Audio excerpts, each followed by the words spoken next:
Ladies and gentlemen, since Andre Ward has retired from the sport of boxing, there's a vacancy in the pound for pound number one spot.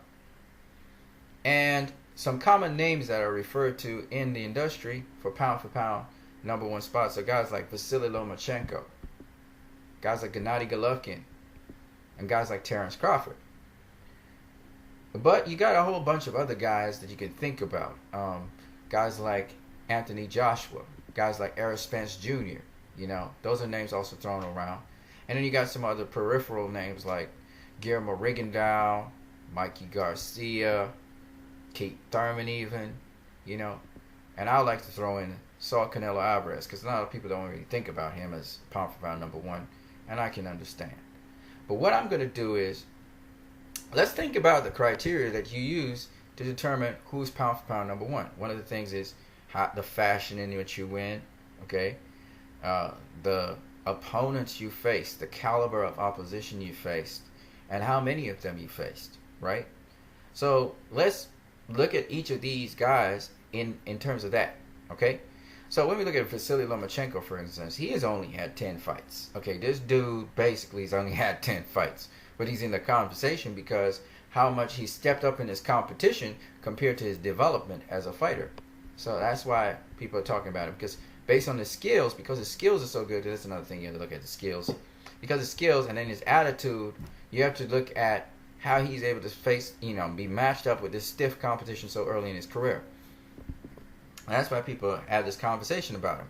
So he's faced basically a guy who's been a featherweight world champion in his second fight, Orlando Salido, for the championship. So he had a championship fight in his second fight. All right, ladies and gentlemen. Now, when you look at all of his opponents here, none of them are A-level fighters. I will not consider any of them A-level opposition, except for when he faces Guillermo Rigondeaux. That's a bona fide A-level opposition, but he hasn't done that yet. All right. So after he faces Guillermo Rigondeaux, whatever the result of that fight, that will definitely reinforce the conversation or not of whether he is pound for pound number one or pound for pound top five. All right. But here's the thing. These are the kinds of fighters he faced, right? So let's just get into it.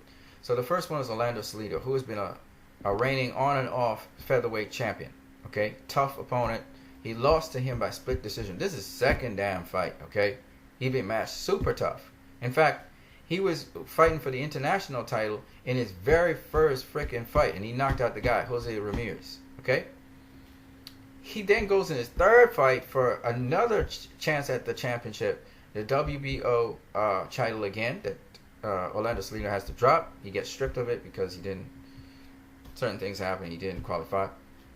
Here's Gary Russell Jr., undefeated, really very talented, very skilled fighter, who has then later became world champion, featherweight world champion. He faced him, and he was able to defeat him by majority decision. It was a good fight. This guy in his 3 fights, he's facing these guys with 24 fights. Orlando Salido with way over 50 fights, right? You're talking about like 55 fights. He faces a guy with 55 fights in his second fight. You understand what I'm saying? He's matched super hard. So you have to factor all of this stuff in. He goes on to defend his title successfully, move up in weight, and then he faces the WBO super featherweight champion Roman Martinez, who beat Orlando Salido, and he came and he knocked him out in the 5th round. He then goes and faces Nicholas Walters. Nicholas Walters to defend his title. Nicholas Walters was the guy that defeated Nonito Donaire, as well as he defeated that southpaw guy, which I just forgot his name. You guys tell me what the name of the guy is in the comment section below, all right? And Nicholas Walters, a lot of people thought was going to defeat him because he's big, long, had good power, had good boxing skill. And, he just totally confused Nicholas Walters and was beating him up, and he was going to stop him, and Nicholas Walters quit, okay? He didn't face Jason Sosa, who Nicholas Walters had faced, and he made him quit. And then he faced Miguel Mirago, who Nicholas Walters also faced, who was a tough guy, and he also quit. Okay? So, in 10 fights, this dude's doing some crazy shit, and you have to factor that in. That shows his skill set. Now, how many A-level opponents has he faced? I would argue the closest to A level that he's faced is Nicholas Walters, but he didn't have as much experience. But you can't say Nicholas Walters is an A level opponent.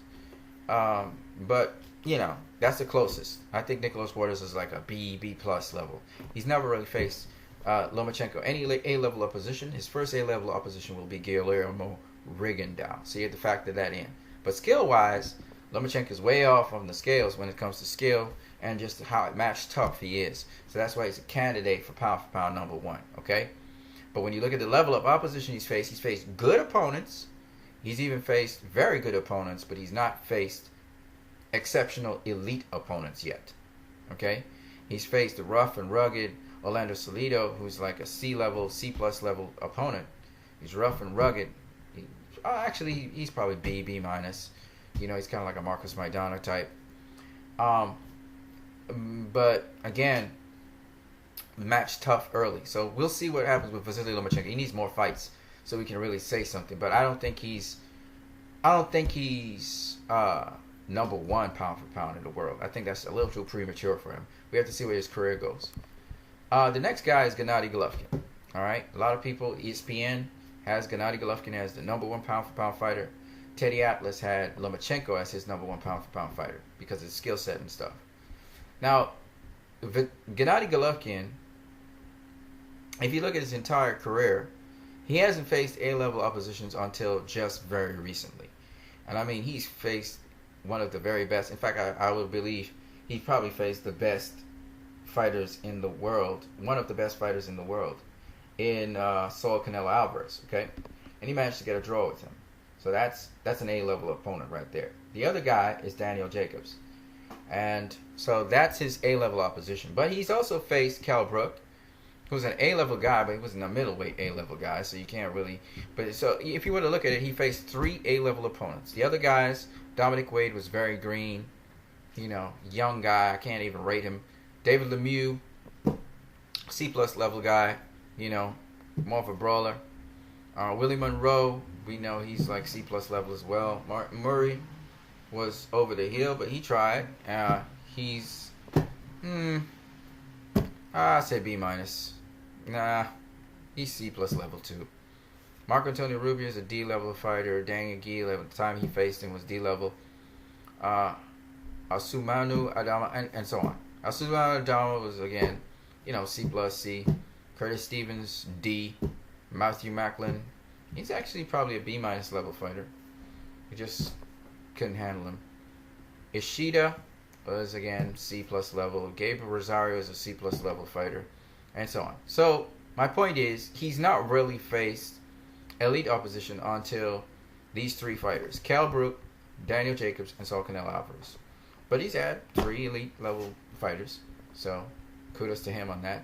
Because the fights became, so he was very dominant. How he win with knockout and stuff with the lower level opposition. But once he reached higher level opposition, that didn't happen. Okay, and he wasn't as dominant. So I think most people rate Gennady Golovkin as pound for pound number one because of his dominance, and also the fact that he became unified champion. He won the IBF title from David Lemieux. He won the he won the WBA title. He was upgraded to WBA regular middleweight champion. He had actually won a minor title. I think Sergio Martinez was the dude. And then he was upgraded when Sergio Martinez, or somebody, I don't know. He was upgraded because of the number of fights, and then he became super champion at WBA. And the WBC, he didn't really win that. He collected the belt because Canelo couldn't negotiate with us within a certain time frame, and the WBC stripped Canelo. Which is like Canelo didn't care for the WBC and fighting for the WBC middleweight title when he faced Gennady Golovkin. He sort of dissed them because he felt they disrespected him. So, yeah, he has 3 world titles, and he's a long-reigning WBA super middleweight champion. Okay, I guess he got 18 championship defenses or something like that. So he's long-reigning. So these are the reasons. Now, when you look at it, you gotta ask, because level of opposition means everything. What was the top tier level of opposition he faced, and how he performed with them? And you gotta ask yourself that question. That is also important. His skill set's not bad either. He's got pretty good skills. His defense is lacking for an elite fighter, but he is still A-level based on his performance and what he's done and his history and everything. So that's Gennady Golovkin. When you look at Terence Crawford, there's another popular name that pops up there. In terms of A-level opposition, Terence Crawford has only faced one guy who's at A-level, and that guy is Yuriorkis Gamboa. Yuriorkis Gamboa proved himself to be a long-reigning champion in a lower weight class, and he's A-level all the way. However, he was knocked out by Terence Crawford, which is a very emphatic win. He was much smaller than him, but still, he was knocked out. That's his A-level opposition. However, having said that, Terence Crawford beat Ricky Burns, who was a very good lightweight champion. He went across the seas to fight him and beat him, just like GGG is across the seas doing most of his fights, and Lomachenko. And he also beat some good fighters, but he also beat Viktor Postol, who's a very good boxer. Undefeated, long, rangy, just beat Lucas Matisse to get the WBC title. So he beat him to get his title, and then he beat Julius Indongo, who was the IBF WBA champion. So he beat him to get those two belts, and he's now the only undisputed champion right now in the world today. So that's also huge. So you have to think about all those accomplishments. He's got very good skill set, and he's a switch hitter. He's faced a number of very good opponents, and when they're young and in their prime, Felix Diaz. We'll skip John Molina Jr. Who else has he faced that's worth the while talking about? Derry Jean, that's a good guy. Raimundo Beltran, tough, strong. That's another good one. So that's about it, really. He also faced British Prescott at super lightweight or junior welterweight. So that's another one. So I mean, he's got this resume of good opponents. You know, he's got some B levels in there. Felix Diaz is a B level opponent. Derry Jean gave a good fight against Lamont Peterson, and some argue he beat him. And so he's a good B level, B plus level opponent. I'm not gonna mention Thomas Delorme, even though he's all right, but he's not great. Raimundo Beltran is more of a C plus level, B minus level opponent. So you know you have these guys there, and he beat them, and some of them he stopped. I mean, so you really have to give Terence Crawford the credit for his skills and also the level of opposition he's faced consistently, even though he doesn't really have a whole bunch of A-level opposition he's faced. The only one he faced was smaller than him, basically. So the next one is Anthony Joshua. Anthony Joshua's new on the scene. He hasn't really fought really great opposition. He's faced two guys, Eric Molina, which was a good fight. He dispatched Eric Molina faster than Deontay Wilder did. He also defeated Joseph Martin, who was at the time the IBF heavyweight champion. He dispatched him in 2 rounds. Also dispatched the guy undefeated Dominic Brazil. Charles Martin is not. None of these guys are A-level, but Vladimir Klitschko is definitely A-level opposition. You know, he's kind of at the end of his career. He's going to be facing Kubrat Pulev next. Not A-level at all. And so none of these guys are A-level. None of these guys can be compared to some of the champions that, say, Terence Crawford beat, or even Lomachenko, because some of them are just really not that great.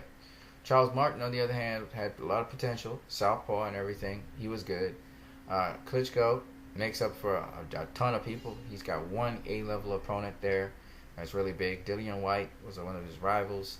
Again, upcoming undefeated fighter. So he's faced some good upcoming undefeated fighters. He's got Dillian White. He had Charles Martin. He had Dominic Brazil. All right, and then you got Eric Molina. But none of them you can say are really at A-level because they're still young, right? But they're okay fighters. They're good fighters, right? They're not C-level necessarily. Like, I'll tell you who's not C-level. You got Dillian White. He's not C-level. Charles Martin, I don't know. We have to see what happens. Dominic Brazil, I think he's C-level. I'll be honest with you. I think he's C-level. Nobody else here is worth talking about below there. So, yeah. Vladimir Klitschko, I think, makes him. He's got a lot of skill. He's got a lot of ability. He's been dropped.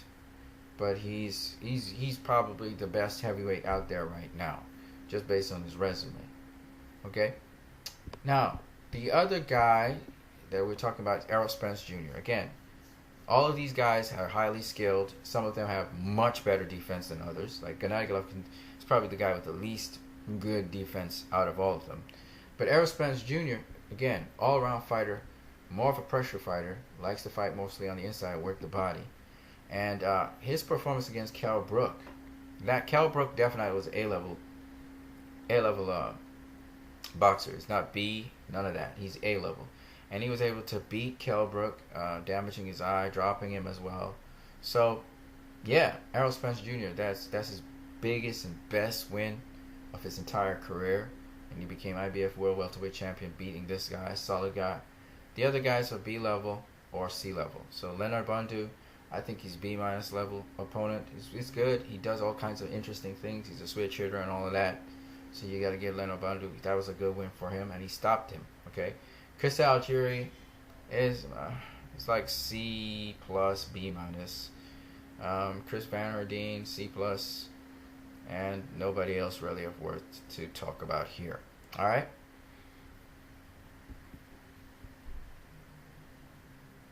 Now, you see, you have to accomplish things to be high up in the pound for pound list. Guillermo Rigondeaux, again, highly skilled guy. Will be facing Vasyl Lomachenko. The winner of that fight will really move up the rankings. But for now, this is what we're looking at. Didn't really face any B-level opposition. Maybe Joseph Abeko. Nonito Donaire was his only A-level opposition he has faced in his entire career. He's been avoided quite a lot by the other fighters. So, it is what it is. That's Guillermo Rigondeaux. You got Mikey Garcia. Mikey Garcia, he's never really faced A-level opposition. Closest thing to A-level he's faced is maybe Adrian Broner. Adrian Broner is a C plus, B minus level fighter, if so much. It's not so much his skills, it's his attitude that makes him so low. The other guys are like C plus level. You got Zlatikanin, who he won the lightweight championship from. You got Roman Martinez. We defended his super featherweight title with. Not defended, sorry. He gained it from. He stopped him. He beat Lopez to get the featherweight title. He beat Orlando Salido to get the featherweight title. So, I mean, at the end of the day, these are all good fighters. Some of them C level, some of them B level.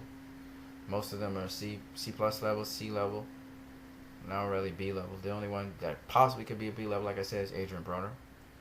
But he's done it in multiple weight classes, so that's the thing you got to bear in mind. You got to bear in his skills, multiple weight classes, and how he's performing with this opposition. Okay.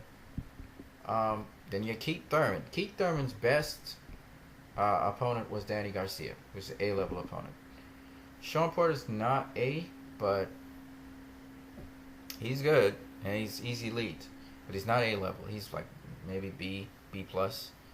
And all the rest, they're basically C-level opponents except for Leonard Bandhu, who's like B minus level. Everybody else is kind of like C-level, so it is what it is.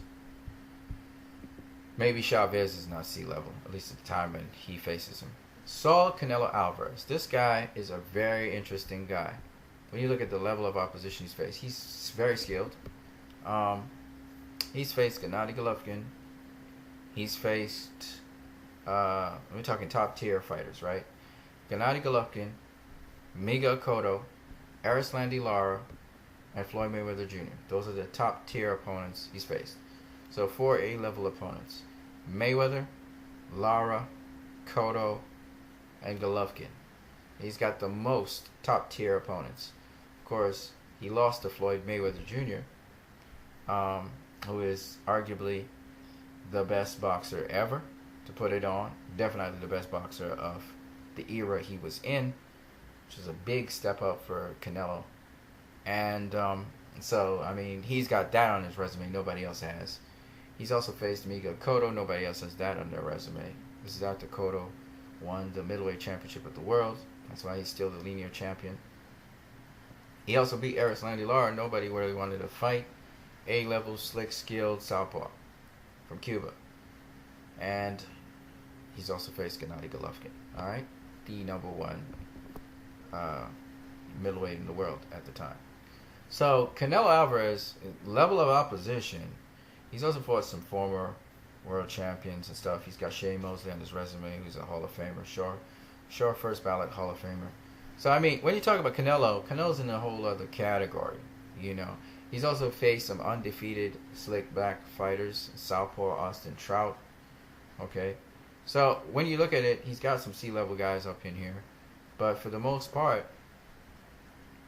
he's got the most A-level opponents of all of them, of all the young bucks. So when we talk about pound for pound, I do agree to some degree with BoxRec. BoxRec has that pound for pound list. I do have Saul Canelo Alvarez as number one because of the level of opposition he's faced, even though he's lost one fight to Floyd Mayweather Jr. Nobody's ever beaten Floyd, so it is what it is. The second in my listing, though, is not Terence Crawford. It's actually Gennady Golovkin, which is kind of weird for everybody to hear, but because Gennady Golovkin has faced, Terence Crawford has faced consecutively much better competition all around. He's faced B-level opponents, but it's only A-level opposition he's ever faced in his career is Yuriorkis Gamboa. And yes, he beat him in emphatic fashion, but Gennady Golovkin has more top-level opposition than Terence Crawford does in terms of A-level. In terms of B-level, he's got less. So it's really a toss-up. You could put Gennady ahead of Terence. You could put Terence ahead of Gennady. On this occasion, I put Gennady ahead of Terence, which is probably suicide for most of you guys. You'd be like, are you serious? And I'll be like, yeah, I think I am. All right? Then you got Terence Crawford, who's right behind him. You know, just got to face that top-tier opposition. I think he's going to find it when he goes up to welterweight. That's where he's going to get those A-level guys, like Keith Thurman, you know, Danny Garcia's, you know, Kell Brooks up there. The Errol Spencers are up there. You know what I mean? So when he goes up there, that's where he's really going to get his competition, I think. And that's going to really pan out well. But again, Terence Crawford has accomplished so much that you wonder if you should put him ahead of Gennady Golovkin. He's got better skills, better defense, everything. So it's really up to you if you want to put him ahead of Gennady Golovkin. And then the other guy that I have is Anthony Joshua. I think he is actually in the new breed. I think he's next. Okay, so you got Anthony Joshua's next. And then next in the lineup, I think, is Errol Spence Jr. So that's my rundown. I don't even have Lomachenko in the top five. So it's Alvarez, pound for pound number one. Then Gennady Golovkin, Terence Crawford, Anthony Joshua, and Errol Spence Jr. That's how I have my top five. If I would have my sixth one, it would be Vasyl Lomachenko. He'd be sixth. All right. So it's you got to look at level of opposition. I mean, Vasyl Lomachenko for such a short time in his career is being matched really, really tough, and that's cool. But I still don't think he's done enough for me to say, okay, I'm gonna put him up there in the top five. You know, and it's just what it is. Now you can easily switch Terence Crawford for Gennady Golovkin. Okay, Terence Crawford could easily beat out Gennady Golovkin, but that's really up to you what you're looking at. I think he's better skilled. I just think that Gennady Golovkin, because he faced Canelo and he faced Jacobs, he's faced better opposition. Do I think he beat them? No. But he's faced better opposition. Whereas Terence didn't face as good opposition, but he's comprehensively beaten that opposition every single time.